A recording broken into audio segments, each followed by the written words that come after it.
I understand now that it was more you said it because you needed to say it. Yeah. Not that you were letting us know because...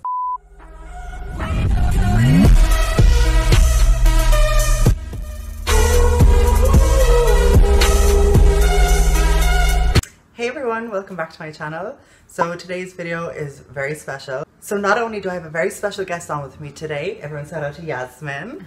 I used to live with Yasmin in Dublin and she is Ayman's sister. You guys might know Ayman from like my Pride vlog, and I think he was in another video with me as well. So for today's video I am collaborating with Belong to Youth Services up in Dublin to bring you the Better Out Than In campaign. The Better Out Than In campaign encourages young people to come out and talk about their experiences and their feelings rather than holding them in and not talking at all. No matter how daunting it might seem, seeking help is always worth it.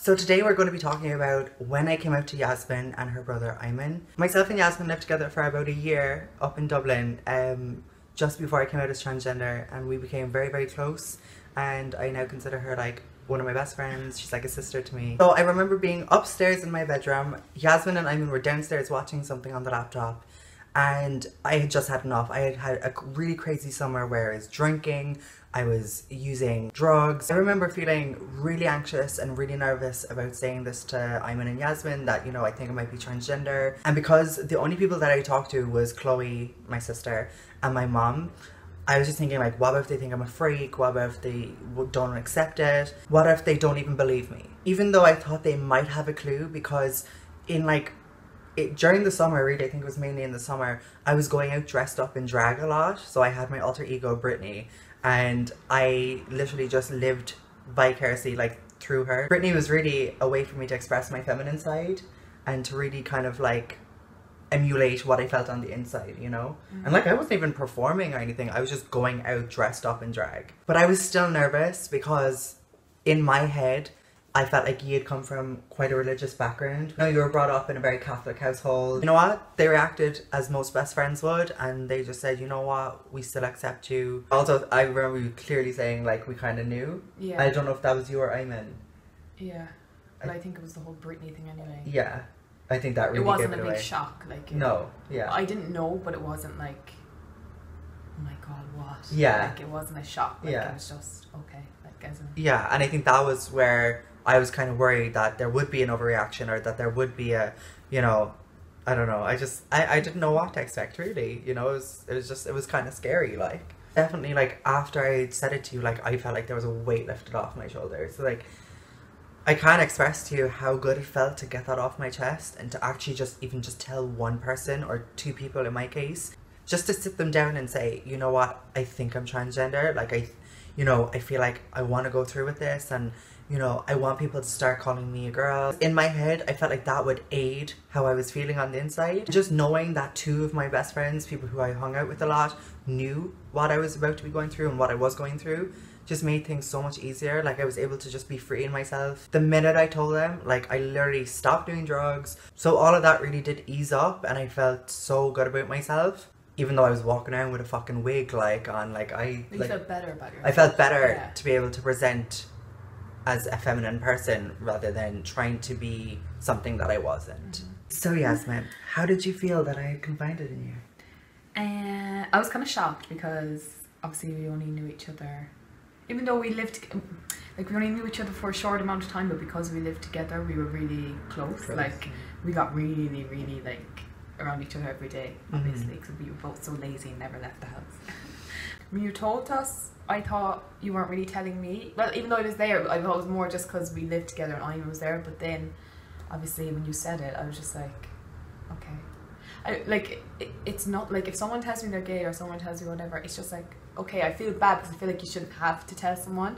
But then I understand that it wasn't for us, like, it was for you to have it, like, off your shoulders. I understand now that it was more you said it because you needed to say it. Yeah. Not that you were letting us know because, you know. Because I felt like I had to let you know or anything. That kind of way. Yeah, yeah.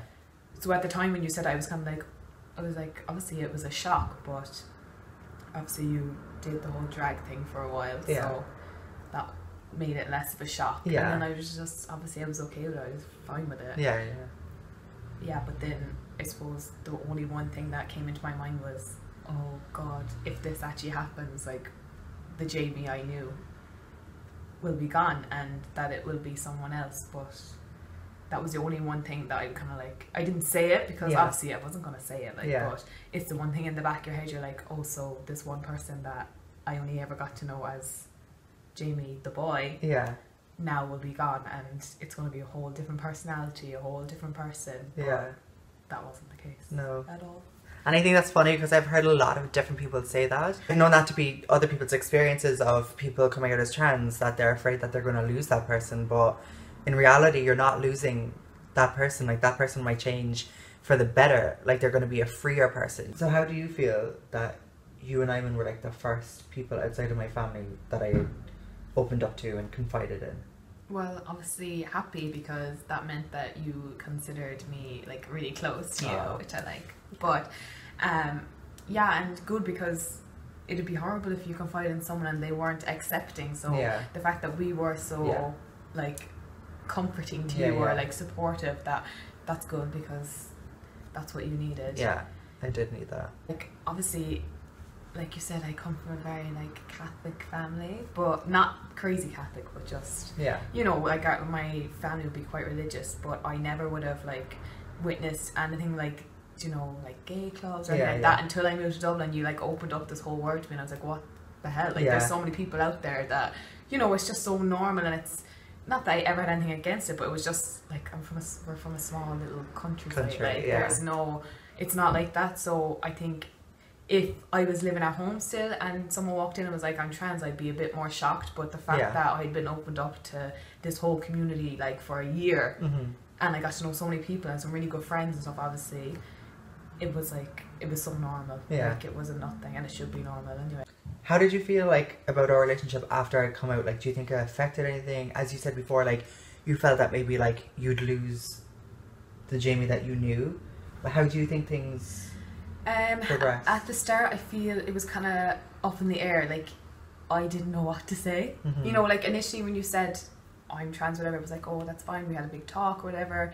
But then like days following, I remember being like very like stepping on edge, not in a bad way, but kind of like I didn't want to say anything that, you know, just like I felt like our usual conversation, stuff like that, you know, we'd always have a laugh and stuff like that, but I wanted to be like, you were being careful, sensitive, and I didn't know how. But I think I remember you like saying how you wanted things to go, like how you were like, oh, you know, you were like about like pronouns, stuff like that. I remember you explaining, because like I obviously would know nothing about this, and you explained all that kind of things, and like, you know, so I think that helped when we talked about it more. But other than that, it was good. Like, it was, you were more yourself then, and like, but you were the same. Like, that's the thing, you're the same person. Like, I was worried that you weren't going to be, but I don't look at you like, I look at you now and I don't even think of the old Jamie. Like, that's what I thought. I thought that I would constantly look at you as you are now and think, oh, where, like, I remember the old Jamie, you know, stuff like that. But it's not the case at all, because when I look at you,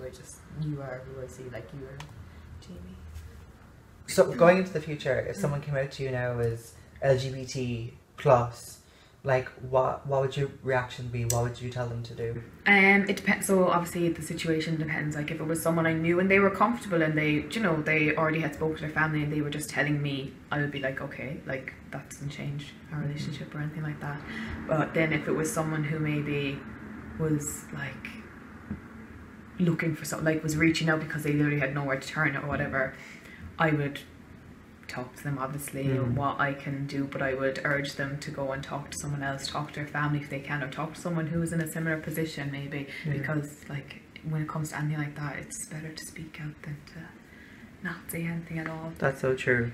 It is better. So remember, like, guys, if you are struggling to come out, if you feel like you have nowhere to turn, if things are a bit mixed up inside your head and you don't really know what's going on, definitely reach out to a friend or a family member, or if you have no one around you that you feel like you can confide in. There are so many great organizations out there set up to help people all around the world of different ages and sexualities and genders, and Belong To is definitely a great one for our young Irish people. So if you feel like you need the support, definitely log on to www.belongto.org/better out than in. So you've heard about my coming out story and the first kind of person that I physically came out to, except for my sister Chloe, who's also transgender. So you have heard my coming out story. Now I would really love to hear yours. If you want to share, definitely do. There are so many different ways that you can share your stories with other people to inspire them and inspire them to come out, because there should be no shame in being who you are. Just remember to hashtag better out than in so we can get this campaign going. So if you like this video, please give it a big thumbs up and remember to subscribe to my channel. Click that little bell button for notifications. And until next time, thanks for watching. Hope you guys are staying happy and healthy. Wishing you a fabulous and safe day.